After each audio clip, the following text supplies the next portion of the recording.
Hi, everyone. This is Glenda Dawson and LD, and you are here at Glenda's. That's the first lady of LA radio. Yes, it That's is. Sheena Metal. Yep. I thought you said Sheena Easton. Oh, if only. Oh, oh, No, this is no. better for me. Well, welcome everyone. This is Glenda's Dragon's Den, and we're on the Conscious Awakening Network on Roku TV, Apple TV, Amazon Fire TV, and other streaming platforms. And as she's already been introduced, Sheena Metal, how are you? Hi. It's Well, so she needs to wonderful to be introduce here. her partner there. Oh yes, and Oh, your this partner. is Cullen the cat. Yeah. Hi, Cullen is Colin. here. He would love to say hi, but he only looks at his mommy right now. I understand. He is my magic baby. I've had him since he was 3 days old. I Mm. always say the first 3 days were the hardest, and then everything since then has been great, huh? I know. Well, that's how it was on our honeymoon. He is truly my soulmate, so he literally clings to my body pretty much 24/7. Oh. He's such a good boy. It's so wonderful to be here with you. I love the intro. I feel like I'm on an episode of Game of Thrones. Yes, I know. I'm very excited. Well, we'll try to make sure nobody dies here, okay? Yes. And, Yes. and winter's coming, but not in this hemisphere. Yeah. Okay. I like that story. That's fantastic. It's wonderful to be here with you, and I'm honored. And I'm Sheena Metal, and I'm a psychic medium and a healer and an empath. And my mother was also a psychic medium. I live now in my childhood home, which has her energy all around it. The camera is on her desk right now, which is kind of magic. And Glenda, dragons were her thing. So she would be so happy that I was here. She would love the name of this podcast. Well, my title is Dragon Wrangler, so. Oh, I like that. Is that what Yeah. you wrangle the dragons? Somebody's got to do it. All right, I'm going to put this baby in his bed. You go get in your bed, sweetheart. We had a show in our last iteration on St. Patrick's Day, and the dragon had too much green beer. Nice. Yeah. And I anything was on wearing St. it. Patrick's Day is good. So that's good. That's good. So thank you for having me. And I know you probably have questions, and I have lots of answers probably. Well, okay. You said your mom was a psychic medium. Yes. Yeah. So you were able to be open about your gifts and all that since day one, basically. Very much. My mom was kind of in the closet about it until I was in college. We just knew it was like, ha ha ha, that funny thing that mom can do, but we never really talked about what it was, although she knew. Right. I think being born in the South during the Depression, it wasn't something you came out and went, guess what? I'm a psychic. No. But yes, I was raised to ask. One of the first things I remember my mom saying to me was, no questions are off limits. Anything you think about, you're allowed to ask me, no matter what it is, no matter what genre it is. If you have a question, just ask. Mm-hmm. So I grew up being able to ask these questions. And I remember when I was in my early 20s, I had a boyfriend who had been on a lot of psychedelic journeys. Mm-hmm. And I remember him asking me once, how come you've come to all the same spiritual conclusions that I came to, but you've never done peyote or mushrooms or LSD or psilocybin or whatever? And I said, it's because I grew up in a house where I could just ask. Right. So I didn't feel like it was off limits. There was no repression. And I think it was because my mother had felt repressed her entire life. So she wanted to make sure I didn't feel that same sort of repression. My grandmother was, for her generation, a very well-known, kind of almost like a celebrity psychologist. Mm-hmm. So for my mom to have gone to her and said, like, hey, I think I'm a psychic, like that would have been, a no-no, and then would have wound up in one of my grandmother's books. When your child has the delusion that they're a psychic would have been a chapter of one of the books. So mom knew to avoid that. So I think just growing up in that open, free environment, and you know what, both of you, not just for me, but also for all my friends growing up, people that couldn't ask their parents things came over here and asked my mom, and everyone called my mom mom. To this day, people from high school are like, what was your mom's name? Because everybody just called her mom. And then as I became more of a voice, as I started in radio 28 years ago, and I started telling stories about her, and because we were so close, and people started sort of picking up her teachings secondhand from me. And then after she passed, I got the download from Spirit to found a nonprofit peace, love, kindness, unity movement called raisingthevibration.org, Mm-hmm. uh, to kind of carry on more of her teachings. So it's amazing sometimes how one person can touch one person with a message, and then that message can literally be carried around the world. Right. And my mom was very quiet. She was very shy. You wouldn't have caught her doing something like this. I think I roped her onto my radio shows like 2 or 3 times. Um, she was very nervous to do them and wouldn't have done them until she was much older because she was so shy. So these messages never would have gotten out if it hadn't been for me. Mhm. And I sort of feel like my purpose on the earth was to be raised on her teachings and then to be able to pass them to people. Mm. It's very, very good that you were able to be raised open with her. Yes. With me, it was basically the same thing, but I could only go and ask her, my mom. My Oh. father was very Christian, and that Yeah. was a big no-no. But I was able to ask my mom everything. So my whole life, I was able to be open to her. Sure. And my friends knew, and in college, people were asking me to read for them and the whole thing. So they all knew, but I couldn't exactly come out of the so-called closet and say, "Hey, I'm here," because back then it was kind of like still not accepted that much. Absolutely. And I And didn't for years. So I'm Yeah. sorry. and with my mom, back in the 50s, she enjoyed ECT Oh, uh, okay. for her presentations and all. Yeah. And I actually wound up all the way going vice chair of resource development for May Haney's because I brought that whole, well, maybe they're just psychic into Mhm. the mental health New York State Yeah. advocacy picture. Mm. So yeah, it's problematic sometimes. Sure. Yeah. And my mother too worked as a therapist and a special ed teacher. Mhm. And I think she used a lot of her psychic teachings in there. Mhm. I feel that way too. I counsel clients all the time that they think they're crazy or they've been diagnosed with this or diagnosed with that. And I would never say that a psychologist had or a therapist had diagnosed somebody wrong. I am not a therapist. I'm not a psychologist. My mother was, my grandmother was, I am not.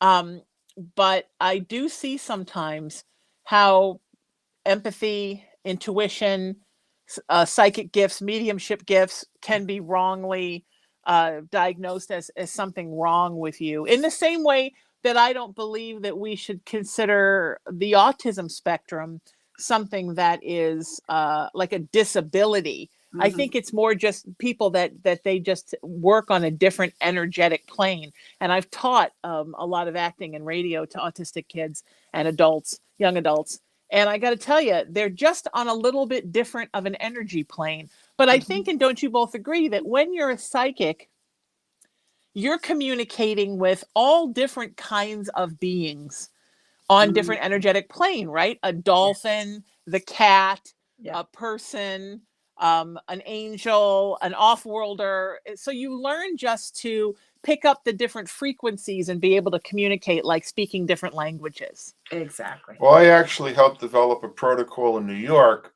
where people working with children on the spectrum would go into meditation before they would see their clients so they wouldn't Mm, bring their frenetic energy into the sure, encounter, which the client sure, is very sensitive to. right. So, yeah, I mean, then again, you have conversion therapy. So, Right. when you have people that are that steeped in their delusions, and Right. I'm not talking about the clients, Right. Right. you know, it's the gamut, and hopefully people find someone like you who can uh, help them see a different alternative Thank than you. drugs or therapy if that's appropriate. Thank you. Yeah, I think a lot of my psychic friends laugh because I take all the clients nobody wants. Like people, psychics will call me and say, I can't handle this client anymore. And I'm like, give them to me. Because you know what? My mom was like that. And I'll tell Right. a story that I just told the other night to a client. When I was 7, my mom went back and got her second master's in special ed. Her first was in education, and she was an elementary school teacher. And then she decided she wanted to branch into working with mostly with emotionally disturbed kids. So they gave her right out of school this classroom of kids who all had super genius IQs and were violent. And the parents were at the point of institutionalizing them. Now, this was in the early 70s, right? The mid 70s. So she had told me all these stories of these kids that brought knives to school. They threw chairs at her. They called her all kinds of names. And when she would go off to work with these kids as a little kid, I was scared. So one day she told me that one of the kids in her class, the one who had thrown a chair at her, his parents franchised a Dairy Queen. And we were going to go to Dairy Queen and meet this kid and his parents. So we pull up to the Dairy Queen, and I just heard ice cream, and then all bets were off. We pulled up to the Dairy Queen, and this little tiny guy, he looked kind of like the kid from A Christmas Story. He comes running out of this Dairy Queen, and he comes running, screaming at my mom, calling her name. And I think this kid is going to kill my mom. He leaps up into her arms. I mean, kind of like the cat just was with me, right? He's got his arms around her neck. He's got his legs wrapped around her waist. And he's like, just hi, and telling her all about his day. The parents come out right afterwards. Both of them are in tears. They can't believe for the first time in their life, they actually have a child they can live with. And that was when I sort of realized the magic of my mother, and that she had this ability to find the good nugget inside of somebody and nurture it and heal. And I mean, then she was just my hero for life. I mean, if she hadn't been already, because what an amazing gift to be able to do that. And how many of those kids in that class would have been written off had they not had that class with her. How different would their lives have been? So when somebody calls me and says, look, I have this client and they're this and they're that, and they yell at me and they call me names, I don't want them anymore, I say, send them to me. And because somebody has to help them, right? Yeah, exactly. And I seem to have a high tolerance for it. And sometimes they do. I don't know if your clients ever do this, but sometimes they call me names. I mean, they'll yell at me. They get mad at me. They say horrible things to me. And oftentimes don't ever apologize. But you're not supposed to take it personally, right? No, Is exactly. it one of the 4 agreements, right? What somebody says about me is none of my business. Right. My job is to heal. My job's not to get like butt hurt because somebody got mad at me because their boyfriend didn't come back. And sometimes they just need to let it all out, right? Yeah, right. And so they trust you enough, and they're open enough with you to do that. Yes. They know you're not really going to yell back. You're not going to scold them. You're not going to do any of that stuff. Of course. I have my clients that do that. My immersion in psychology as a student was this little box called sanity, and it could be the Maslowian box or the Rogerian box or the Pearlsian box, but it was a box, and it was their box. And I'm like, I don't fit in those boxes, so what the heck am I going to do? And I rejected all of that. Someone else's idea of what sanity is. I wound up training as a coach with the IPEC system, which basically is as long as you're not going to hurt yourself or anyone else, make yourself happy, Sure. And so to me, that just made a lot more sense. And yeah, I would take the clients nobody wanted, and no one has filed a complaint yet. Yeah, for me either, luckily. Yeah. But somebody has to help these people, right? I mean, everybody wants the psychic client who's like eager to find out about their path and does everything that you ask them to and grows and gets better. And sure, everybody loves that one. Right. Tells all their friends who do the same thing, and then they hire you to go do a cocktail party where everybody's on their path. Great.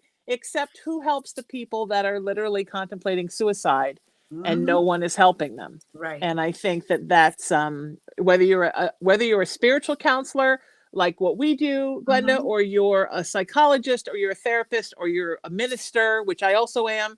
You got to help the people that need the help, not just the pretty ones. Exactly. Not just the easy ones. And for me, I think that's my service. That's part of my service to spirit. And that brings to me a lot of joy and satisfaction to know that I'm able to be here for them. Yes. It it helps. Even if we're not attaching to the outcome, it still makes you feel good that they were able to find you. Absolutely. Absolutely. I consider it kind of all my ministry.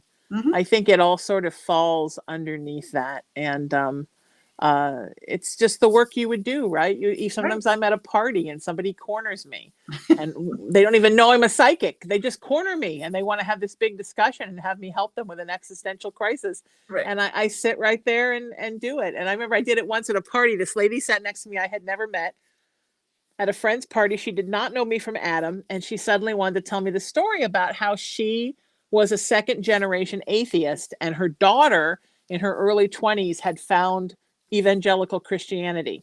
And she was furious because she thought it was a bunch of hooey, and Right. she wanted her daughter to have a sense and be an atheist like the family was.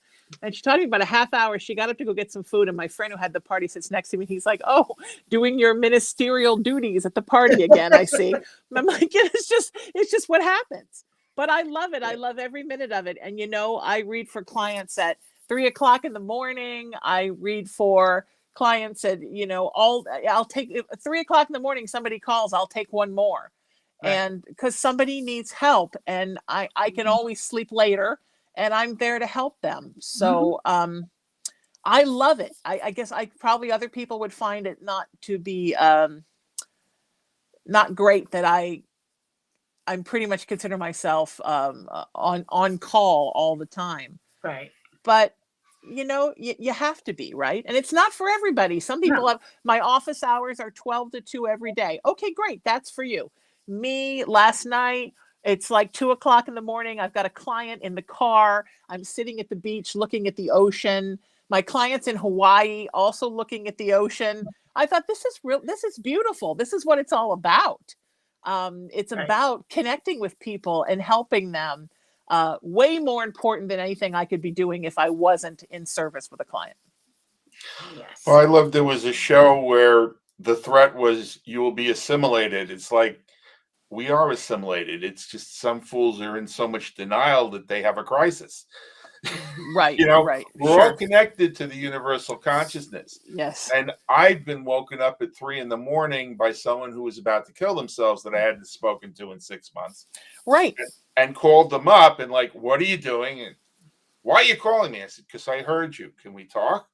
I was Right. about to rip the phone off the wall and kill myself. Well, I heard you. Why do you think that is? Exactly. And there you go. And There they you go. made a better choice. Yeah, it's 100% about helping and healing. And I know not every spiritual practitioner has that.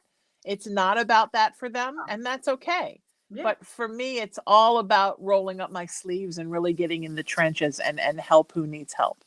Right. I mean, I've been called by spirit at any time in the middle of the night and just Absolutely. said, just get told, go to Dunkin' Donuts. Oh, come on. It's really in the middle of the night. I really need my beauty sleep. Go. Okay. And you just Yeah. go there and you're like with your coffee like half dead. And you sit at the only table that there, and somebody just shows up and sure enough, they just Yep. needed somebody to talk to. Yep. Yep. And just by doing that, by you being available, no matter how it is or how that appears to be, it changes their life. Yes. And so many kids are parented that they're here to serve their parents. They're here to serve their church. They're here to serve their community. And then they just implode because there's no time for them. Mhm. And those are the people that just show up at Dunkin' Donuts at 3 in the morning and just need someone to care about them. Right. Yes. To take Yes. their turn. Yes. I learned that, years and years before I was in the psychic closet. I worked for the better part of 10 years on what was then the Howard Stern affiliate radio station in Los Angeles. So they basically took the Howard Stern format and they made talk shows all day long. It was called FM Talk, formatted based on that. And it was shock jocking, right? But I worked overnights and we were the only girl show on a station full of guys. And we had all these the nurses, the security guards, the longshoremen, the truck drivers, everybody who worked that overnight shift and was lonely. Right. And we were the voice for them. And they would call and tell us all their problems. And long before I would have admitted to you that I was psychic, my job was to kind of suss out who they were in one sentence, say something funny to summarize their thing, hang up and go to the next one. Now I look back and I'm like, oh my God, that was like doing cold reading after cold reading. But at the time I was in denial. So, but yeah, those were the people that needed the help. Those were the people that were lonely. I mean, and I always worked holidays. I was very cool. I don't really have a big family. So it was just mostly my mom and me and friends. And she would always say, you know what? Christmas can be celebrated anytime. So I always took a shift on Christmas Eve and I always took a shift on Christmas Day because nobody else wanted to work those days. And people needed, they needed live radio. They needed to know somebody was out there on that day and they weren't alone, you know, Right. and that was really important. So, and I was glad I did that. And I still do that. I'll Yeah. still pick up shows on holidays. And you know what? Because I can always celebrate with friends afterwards. The most important thing is that the service is done, right? I think your service on the earth is the most important thing about your life. Yes. That is so true. So true. So, how did you get to radio? In my 20s, in Mhm. the early 90s, realized that girls that look like me were not getting cast in television and films. Now they are, but this was 30 years ago.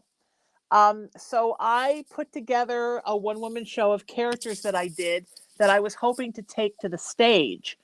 And what happened was I kept getting cast on public access shows. And I was a regular on a show where I sat on a toilet and gave advice with two guys from Jersey. And they sat on nicer toilets and I sat on the guest toilet. And then the director of the public access said, you should put your own show together. So I did. I put a show together that was mostly, you know, rock and roll with actors and musicians and all kinds of stuff. And a guy that I knew who had a talk show on that same station called me one night and said, I have a radio show. It's Sunday morning at 2 a.m. I have a new girlfriend. She hates that we can't go out of town because I'm always at the station on Saturday night. She hates that I come home Saturday night at 3 o'clock in the morning. Would you take my show for a week? They'll probably fire you, but at least you can say you did it and put it on your resume. And I was like, yay. At that time, the show that I was doing had become very successful and it was syndicated all over the country and I had gotten picked up by a bigger platform and was about to go into production and the Northridge earthquake hit and destroyed their station. Mm. And they said to me, look, it's a $20 million rebuild. We may never do this station now. And I was devastated. And then right, like when God closes a door, they open a window, right? Just like Right. the Christians say. The next day I got this call and I went down there and I did the show and it was kind of like that moment when the hand of God kind of touches you and you think, oh my God, this is what I do. And I think in my life, that's only happened 3 times. The first time was the first time I stepped on a stage as an actor. The second time was that night. And the third time was the first time I did a psychic reading where I realized, oh God, this is what I do. Mm. And they called me the next day and I'm like, oh, I loved it. And they're going to fire me. And they're like, okay, we want you to come back on a regular basis and you need 2 hours. Ooh. So that started my radio career and I haven't stopped working. I've worked nonstop in LA since August of 1994. Wow, congratulations. And talk And I about love it. the touch of God, right? Exactly. Talk about spirit. Yeah. Everything I had done up to that point that I was good at prepared me to be a radio host. Right. The fact that I'm kind of a sponge and I want to learn everything, that I'm endlessly fascinated with people, that I'm good at speaking, I'm good at cold reading. You can put up something in front of me and I can just read it. I mean, everything set me up to be that. And I love it so much. And I currently do 2 radio shows for iHeartRadio. And I now do, and you've been on one of them, Glenda, and I want you to come back and do the other one. No, I haven't. Well, you got to come too, baby. You do it. When well, are I you going to haven't come? been invited. Oh, well, you're always invited. It's an Oh. open invite. Yes, Oh. let's do it. All 3 of us next You time. heard her. Wait, this is recorded, right? Absolutely. No, that's a for sure invitation. So, what is your big news? Oh, Oh! Are you my stalker? So, Yeah. He is. She's your stalker. She a just wonderful sent it to me. new streaming network called the Intuitive Network Mm. that mostly now has all kinds of independent films and independent television. has asked me to do a reality-based weekly spiritual program for them starting next month. So I don't have all the details to release now, but I can tell you it'll be weekly. I wanted to start weekly. They wanted to do daily, and I'm like, let me overpromise instead of underpromise. And it's going to be talking about spirituality and also me like reading for average people. I've never done a show like that before, and I've always wanted to. And I can tell you the name of it is Messages from Spirit. Nice. Because I'm not going to be like in a grocery store accosting somebody, Right. but people will be calling into the show or coming in via video into the show. Right. And it's available on all the streaming platforms and everything. And I love their energy. I love the quality of films and television that they're loading. They're a brand new network that's only been up since September. They have 700,000 unique members already. Wow. It's growing so fast, and some really nice big names and things in the film and the television shows. And they have like horror films, they've got documentaries, they've got music, but they don't have spiritual yet. They have an Los Angeles anchor is going to be doing a health and wellness show for them starting next month. So it's kind of the most wonderful thing that's happened, and I'm so excited about it. And as well you should be. And as well I should be. Yeah, mostly excited because most of my shows, like I do a web TV video podcast on Fridays for KGRA digital, and I love it. But mostly when people hire me to do things, they're like, can you interview celebrities? And when I started the show with KGRA a year and a half ago, I said, yeah, I will interview celebrities because, like my friends that are famous people, but I also want to make it spiritual. So that show is sort of where my entertainment life meets my spiritual life. It's called the Sheena Metal Experience, and it's creativity, spirituality, humanity, passion, and service. But I've always wanted to do one where people could see how a psychic medium can change a person's life in the course of a reading. I think it's so important that people see people getting help, because when you see people getting help, then you start to believe that help is possible. And when you believe that help is possible, then you regain your hope. And when you regain your hope, then you're on your way to healing. Exactly. So just for people watching, seeing other people get healed will help them to get healed. And I think we need that so much right now, because we've kind of fallen into this complacency lull. It kind of a strange thing where we're not really believing in anything right now. And if you talk to the average person, they're going to tell you more what's wrong than what's right, what they don't like more than what they do. Everybody wants to talk about, politics, sociology, cultural stuff, religion. It's all what upsets them. It's not like what they're just super excited about. And I think we just need to flip that switch a little bit from a glass half empty to a glass half full perspective as a species right now. Yes. Well, this is, in my sense, what's driving the teen suicide epidemic, because they look at it and say, what's left for me? Exactly. Right. Yep. What's the point? Yeah. Things aren't getting better. Yeah. And this planet may not be here in my lifetime. So, it's YOLO. Right. The planet is a thing. Right. And it's all from a very negative perspective. Like I hear people say all the time, why are we remaking films and television shows? Can't we think of any new ideas? Well, the truth is, if you look at the history of film and you look at the history of television, we've always remade things. I mean, I think A Star is Born has been made 5 times. In every single generation, there's been a version of A Star is Born. So it's natural to remake things and make them current. It's not a bad thing, but I think we're so stuck on this idea of, see, everything's so bad, we can't even come up with new ideas.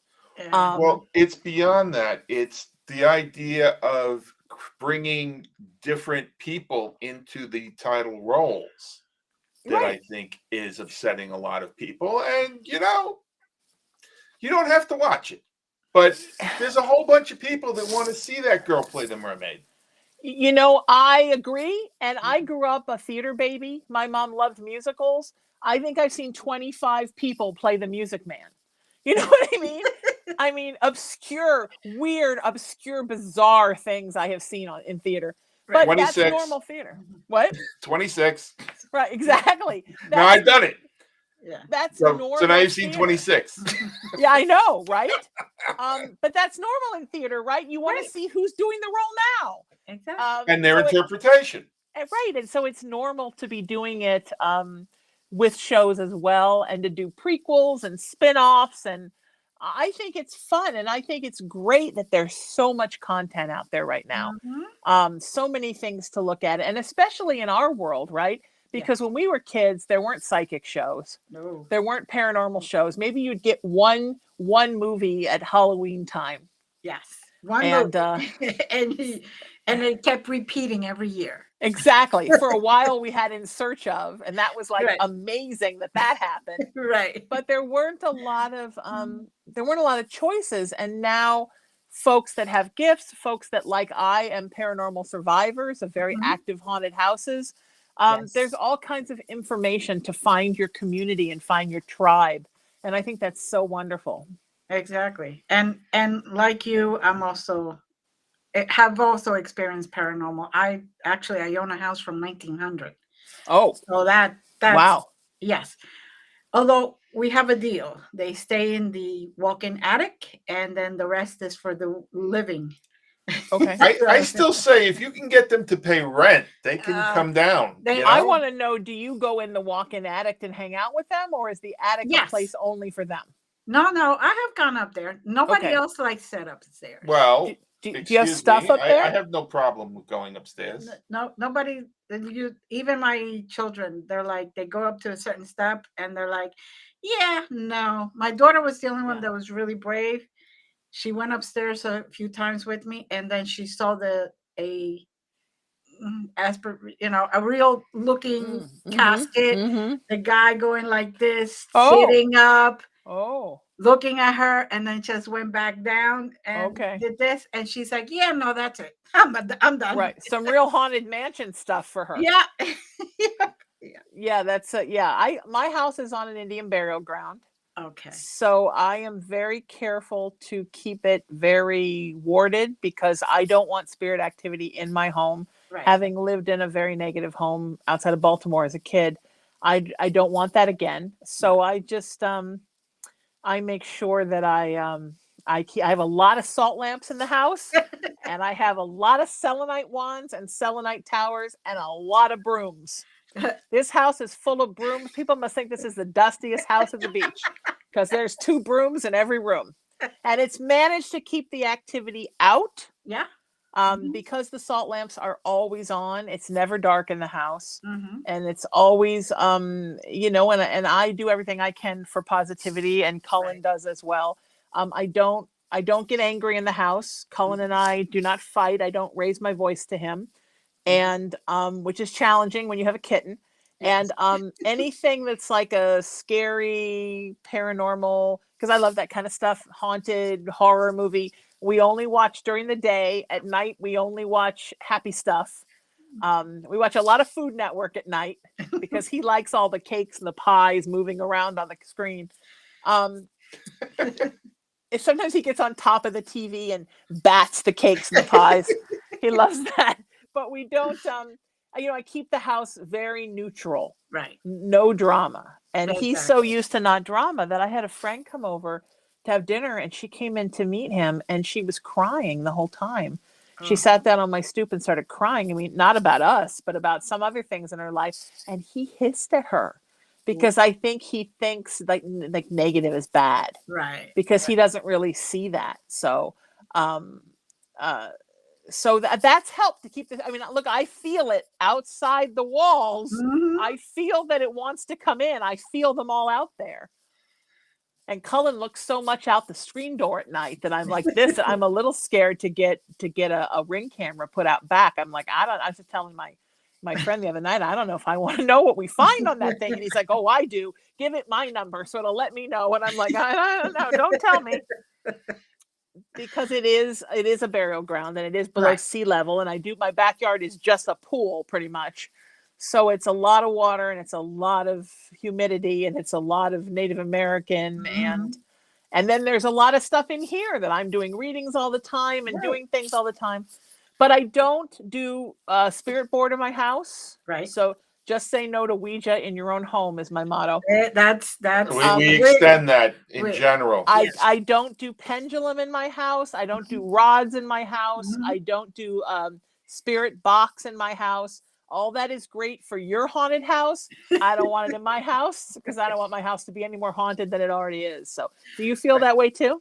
Yes, definitely Ouija boards. I've done pendulums in my house, but only to find the exact names of those that are my tenants, as I call them, Sure. because I wanted to make sure I could address them directly. Because when you ask, okay, what's your name? There's like, and there's more than one. They're all saying their name at the same time, and you're I like, know. okay, hold on, one at a time. Let's take Right. Exactly. And then tenant it's like, number which one. lifetime? Yeah, Yeah. tenant number one. Yes. And I have underground springs under my Oh, property. there you go. So, Right. it just carries. And the original owner who actually had the house built, who built the house, was an attorney. And he's upstairs also, Mm, hanging out with the house. I'm like, where's your wife? Like, yeah. Yeah. but yeah, and they're very peaceful. There Yeah. was That's only nice. one that was kind of disturbing my youngest son when he was a teenager. He kept saying, "Oh, you could do that. You're not going to get in trouble. Oh, you could do that. Oh, You could." okay. Yeah, and then he came to me and he said, "Mom, this is what's happening." Oh, really? Okay, that one goes out because Yeah. that's not part of the bargain. The bargain is, you guys could hang out up there if you. We all get along. We all get, yeah, and Right. also they watch the house because I already have had neighbors come in before we even got together. I wasn't feeling good. They would come in, and the neighbors said to me that the door would close on them. They had to ask for permission to come in, and Wow. the whole thing. And I'm like, well, they're keeping an eye It's on me. their house. Right. Sure. They're Yeah. keeping an eye on me. So, and but yeah, no, we're good. I don't do anything else in my house. I try not to even do readings in my house, actually. Yeah, I do readings in Right. my house, but I do a lot of readings in my car. And I just got a new car. I leased a new car. And, every time I lease a new car, I wrestle with, should I really be spending this much money on a car? And then I remember, one, it's the only nice thing I really do just for myself. And then the other night I realized, you know what? This car is your office because this is where you do most of your readings. And this is probably a controversial, maybe taboo thing, but I love to read for people while I drive. I find driving at night and down here at the beach, there's nobody on the road at night. Oh, I find it to be very cathartic to drive Mm. up and down Pacific Coast Highway while I read for people. It's really easy to open the channel. And I always say, look, it's when there are no distractions, right? You have me alone yep. in a bubble. Uh-huh. There's no people, there's no cat. Whoa, what happened there? That was weird, right? Yeah, That was some spirit activity yeah, right there. that was. I turned blue. I was all blue, and you guys were gone. Anyway, I Well, say I turned blue, but it's not on camera. I say, in the car it's an insulated place where there's no people, there's no distractions, there's no noise, there's no cat. There's Exactly. literally just me and calm. And I'm finding all these really awesome little neighborhoods. Even though I grew up down here, I moved to LA in my early 20s and I still have my place up down there. Then I inherited this place when my mom passed, and it sort of sat alone for 6 years because I couldn't bear to be here without her. Right. And then suddenly it became okay. And I was going to fix it up and rent it, and I fell in love with it. So now I'm staying. So last night I was like, there's this one place in Newport Harbor.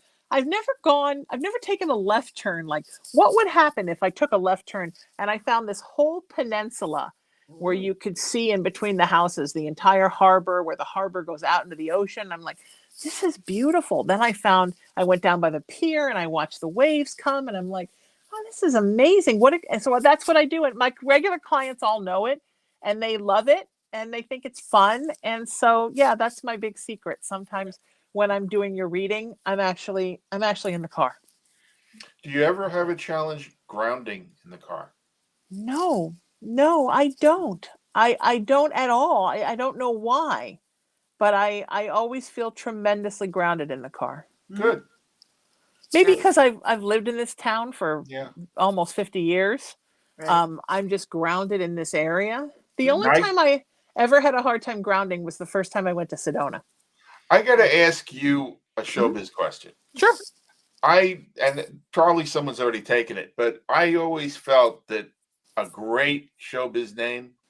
I mean, because I worked with Rain or Shine. I did live theater with Rain or Shine. Lisa New Car. Oh, I love that. That's like a drag queen name. I think that's your drag queen name. Next time I do the show, I want to see you in full drag, and I want you to I announce wasn't going to yourself bring that as up, Lisa but New Car. now that you mention it, That is your drag name. You're all ready to go now. I want to Yeah, see like a just let very like I'll Moulin lend him my Rouge kind of makeup. lingerie on you, like Yeah. Moulin Rouge. There you go. That's what I'm seeing. Tassels and lace and fishnets. There you go. I Yep. might have a new hobby. Come out here and I will bring you to a party and introduce you as my best girlfriend, Lisa New Car. And who knows, maybe I'll get work.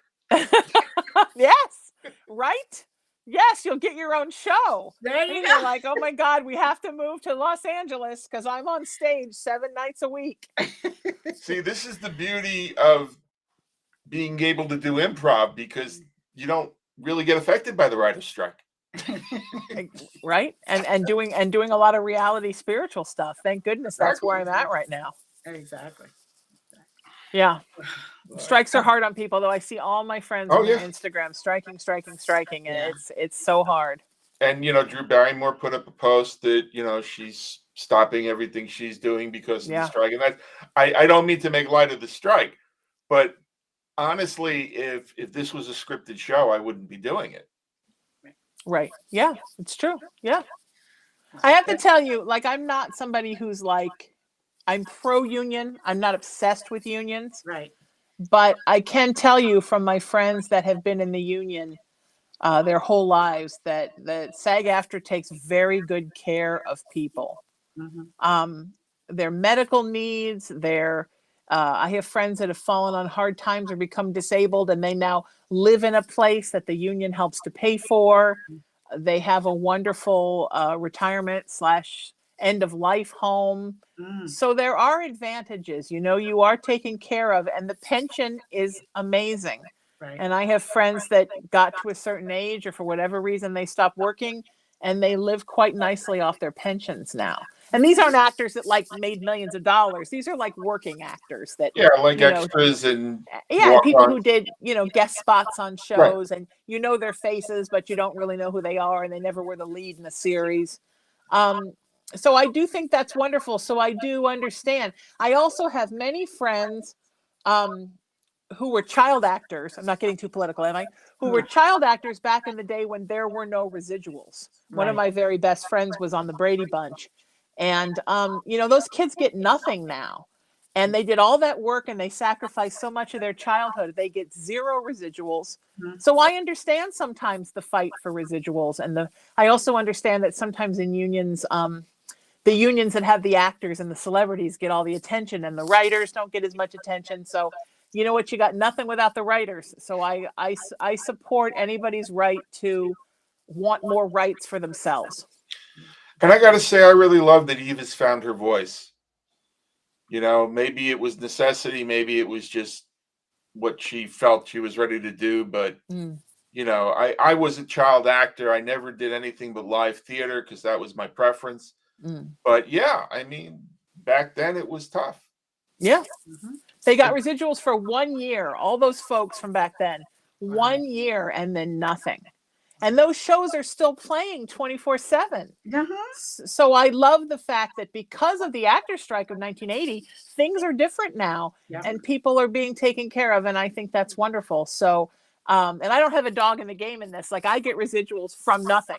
Right. So that's not my thing at all. But I think I like to see people being taken care of, Right. because I think it's too easy in the world for people in power to not take care of three people are in power and 5 million people aren't being taken care of.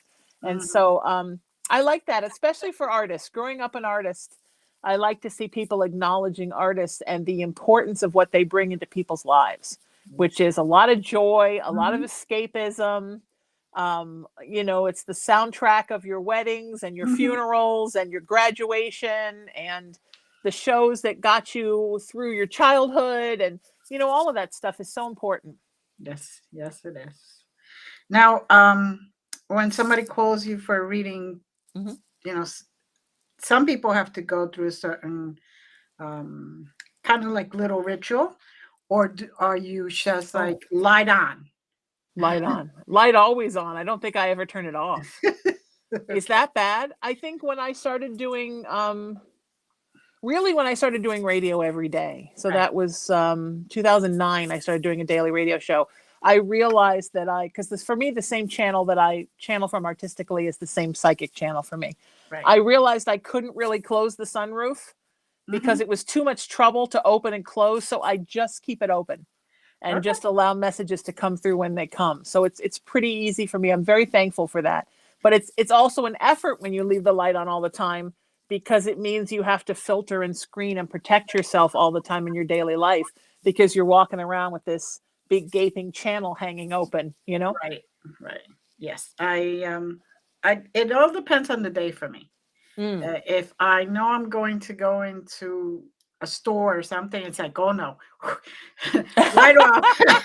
Yes, stores That's are okay. hard. I don't need to know who with Yes. who or who isn't with who. Yes. Uh, but if I'm just basically in small groups in classes or something, my light is always on, and I make Yeah. sure that I protect everybody who is in class with me or Mhm. who Mhm. is in a group with me. So it's always very important, to know that there are options for people, Yes. So uh, Yes. I totally agree with you. so that's how you started in radio. Mhm. And what has any experiences that you want to talk about that were really, really good or really, really bad, whichever. In radio? Mhm. Well, You I know, don't want to ask you about the ones that were really, really bad because that can get messy. But what's really touched you? What's really been one of your so when I was 9 years old, my Mhm. mother took me to see Carol Channing and Hello Dolly. And I think she probably has already seen Hello Dolly 15 times with different people, including Carol Channing. Right. And I remember when my mom was a teenager, she and my grandpa would come down from Poughkeepsie and Mhm. go to every Sunday and see a show. So she saw, like, Mary Martin in South Pacific, and she saw Eddie Albert in The Music Man with little tiny 3-year-old Ron Howard. Like, she saw everything. Right. So I remember one day she said to me, "You never saw Mary Martin in South Pacific, but you're going to see Carol Channing and Hello Dolly." So we went, and she had a thing backstage where she was meeting people, and she signed my program. She was the first famous person I ever met. In 2009, when I started my daily show, that was the first time I ever interviewed people, because, as I said, on the Stern station, I did a lot of like caller stuff. Right. And um, I invited three within a week. 3 people said to me, "Have you had Allison Arngrim on your show?" Allison played Nellie Olson on Little House on the Prairie. Right. And I said no. And I thought, well, 3 in a week, that's weird. So I reached out to Allison, and she came and did my show. And I knew the minute she sat across from me, we were going to be friends. Like, you just know, right? Right. She's a very good friend now of many years, and I love her dearly. And her publicist called me the next day and said, "I love the interview. Do you want Carol Channing?" And I thought, oh my God. So I came, and she did my show, and she was wonderful. And then she invited me to an event that she was doing, a charity event for her and Allison and her publicist, that was to put a roof on his church that had been destroyed. And I met her backstage. And once again, I met her. And it was like, I mean, I don't want to say she remembered me from when I was 9, because I'm sure she didn't. But there was the magic that I felt when I was 9, I felt again. Oh. Like I was 9 years old. And I will always remember that. And I remember I said something to her about her performance. And she said, well, you know about performances because you're an old theater gal, right? And there was just something about it, and it changed me forever. And the joy that it gave my mother, that alone would have been enough. But that was such a magic thing. And having my mom on the show was a magic thing. And as a matter of fact, I had her on my daily show 2 or 3 times. And then one day I said to her, you've never done my Haunted Playground show, which now is on iHeartRadio. And she said, okay, I'll do that. And so she revealed to me on that show that as a child, she had been followed by a hat man. And we had never talked about that in our lives. And she didn't even know what a hat man was. She just started telling these stories. And I thought, oh my God, how? Because we talked about everything. Like, how have we never talked about this? And what a weird thing to learn on the radio. And how interesting that she just started channeling the story. And basically the story is that when she was 5 years old, she grew up in Louisville, very poor, before my grandmother died, and she was orphaned. And this man walked up to her in the park, and with a hat in a trench coat, like Hat Man lore, right? Right. And he said, do you want to see something? And she said, okay.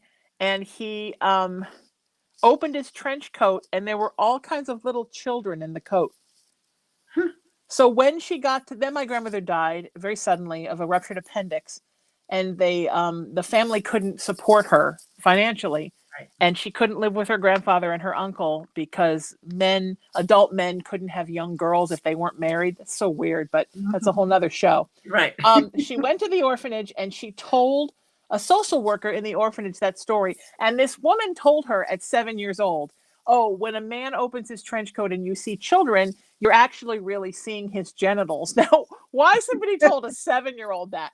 So my mom had always thought he was a flasher.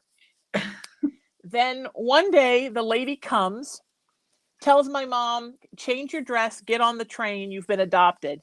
Put her on a train to upstate New York. She didn't even know what was happening. My grandparents are waiting for her on the other end. They take her to this big old 1700s colonial place they lived in outside of Poughkeepsie. And the children's bedrooms were on the 3rd floor. And the first night she's trying to sleep, and she hears this laughing. And she goes to the window, and there's this giant tree in front of her bedroom. It's the house is still there. The wonderful folks from the chapel, the Sacred Mirrors, own it now. That's another weird story. The tree is still there. You can see it in pictures. She goes out, and on the branch of this tree is the guy, dressed just the same. And he's sitting on that branch, swinging his legs and laughing. Wow. And every night, the first year she was in that house, he was outside laughing while she was trying to sleep. So she's telling me the story, and she doesn't know what she's talking. She's like, and he had this top hat, and he had a suit. And I'm like, oh my God, it's a hat man. So that was kind of interesting that radio brought a story from my mother that I had never even heard my whole life. Having her on the show was magic, and knowing that I will always have those shows Yes. with her was really magic. And you know what? 99%, probably 99.5% of everything that's happened to me on radio has been positive. And the things that have been hard have just been trying, because sometimes you get a guest who doesn't know how to talk, and you have to keep talking and talking and talking and talking and talking. When reality TV first became big was when I was starting that show. Right. And I had some folks on from reality shows, and they were brand new to the world. They'd never done radio before, and I didn't know that. They had no idea how to talk. And I had to really make an effort to get a radio show out of it. Right. But I wouldn't say there's anything ever happened that was bad per se. Right. That's good. That's very All good. good. So we're about 5 minutes left. Yep. Thereabouts. Is there anything you want to wrap with that we haven't touched on? We've promoted. How are people going to find information when you get this show up? My which show? My show? This The show? new network. My website, sheenametalspiritual.com, has Okay, pretty much that's everything now. about me. There you go. yeah. And I'm on social media everywhere at Sheena Metal. Mhm. And I'm always very open and give my phone number out. I can do that if you would like, because I like people to know they can reach out to me in the middle of the night and I'm there. There you go. So I'm at 818-437-0886. You can text me 24/7. I always say, if you're sitting around right now feeling like there's not a purpose and nobody cares about you and nobody loves you and there's no reason for you to be here, send me a text message and I will convince you otherwise. Right. Well, God bless you, and thank you so much for joining us My pleasure. and doing the work you do. Thank you. It's God's work. That's all Absolutely. I can say. I'm just the conduit. Exactly. Exactly. And it's refreshing because not everybody understands that. Yes. We're know. just here to Be God's representation on earth. Absolutely. And my And wish then- for the world is that everyone finds their service and steps Right. into it. Exactly. Thank you, both of you. Thank you. Thank you. Stay for a minute. Thank you, everyone. Please continue to follow us and, send us emails. Let us know if there's anything you want to hear or from anyone in particular. And as always, blessings. And we love ya. Bye. Well, I'm going to play my audition.